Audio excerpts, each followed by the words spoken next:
శ్రమలు వచ్చిన దేవుని కృప అంటే ఏంటి? దేవుడు మనకు ఆశ్రయం ఉంటే ఆయన కృప మనకు ఉంటుంది. దీనికి స్తోత్రం కలుగును గాక. దేవుని బిడ్డలు అబ్రాహాముతో దేవుడు చెప్పాడు, నేను దీవిస్తాను అని చెప్పాడు.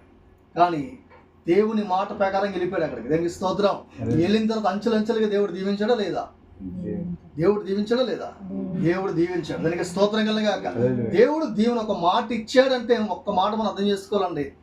ఒకే ఒక మాట అర్థం చేసుకోవాలి. ఏం అర్థం చేసుకోవాలంటే, ఒక డోర్ క్లోజ్ అవుతుందంటే చెప్పలు ఎడిగా ఇంకా 7 డోర్లు మనకు తెలిసే ఉంటుంది నిరీక్షణ. దీనికి స్తోత్రం కలిగిన కాక.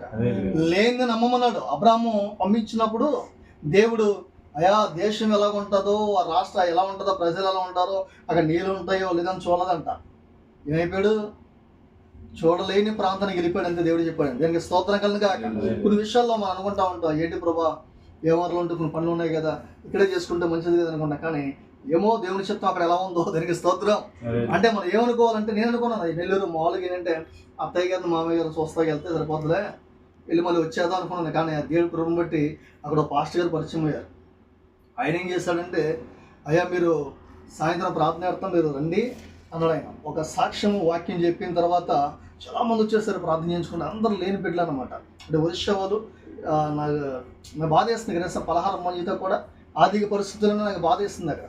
ఎందుకంటే ఇటువంటి సమయంలో ఆ సాక్ష్యమైన కొంతమంది సేవకులు ఏం చేస్తారంటే, మా సంఘానికి రండి, మా సంఘానికి రండి అని చెప్పి అలాగా అక్కడ సువార్త ప్రకటించడానికి దేవుడు సాయం చేస్తారు. దానికి స్తోత్రం కలుగును కాక. ఎందుకంటే మనం చూడండి, అక్కడ ఎందుకు తీసుకెళ్ళడం, అలా నేను వారంలో వచ్చేది అనుకున్నాను. నేను కృపేనంటే నెల రోజులు అక్కడ దేవుని సువార్త పనుల్లో వెళ్ళడం జరిగింది. నేను పెట్టాను. నేను గొప్ప కోసం చెప్పడం, మనం ఎక్కడున్నా కూడా దేవుని కోసం మనం చెప్పేవారిగా ఉండాలి. దానికి స్తోత్రం. దేవుని వస్తుందా లేదా అని మనం ఎప్పుడు చూడకూడదు. ఏదో ఒకటి మనం దేవుని పని చేస్తామో లేదా అని మనకు కావాలి. దేవుడు మనకు ఏదైతే అప్పచెప్తున్నాడో పని ఒకటి జ్ఞాపకం చేసుకోండి, మన ప్రతిదీ కూడా తప్పు చేస్తున్నప్పుడు మన సాక్ష్యం అదే గద్దెస్తుంది. అదే మన జ్ఞాపకం పెట్టుకోవాలి. అదే పరిశుద్ధాత్మ మనలో పేరపన ఇస్తూ ఉంటాడు. దీన్ని పెట్టారు. కొన్ని విషయాలు మనం ఏం చేస్తామంటే, ఇది నాదిగా దేవుడు వచ్చి తెల్లవారుజాముండే ప్రార్థన అంటాడు. అదే సమయంలో నిరాశ ఓడిపోయి పడుకుని పోతాం. దేవుడు బాధపడి వెళ్ళిపోతాడు. అది మనం గ్యాప్ పెట్టుకోవాలి. ఎందుకంటే ఒక్కొక్కసారి దేవుడు వచ్చి చెప్తున్నాడు, ఒకసారి నీకు సడన్గా 3:30కే మెలిగి వచ్చేయచ్చు, లేక 3 గంటలకి మెలిగి వచ్చేయచ్చు. ఇది దేవుని చిత్తం, దేవుడిని లేపాడని చెప్పి ఆ క్షణాన నువ్వు మోకరించి ప్రార్థన చేస్తే అద్భుతాలు నీ అంత వస్తాయి. దానికి స్తోత్రం కలుగునగా.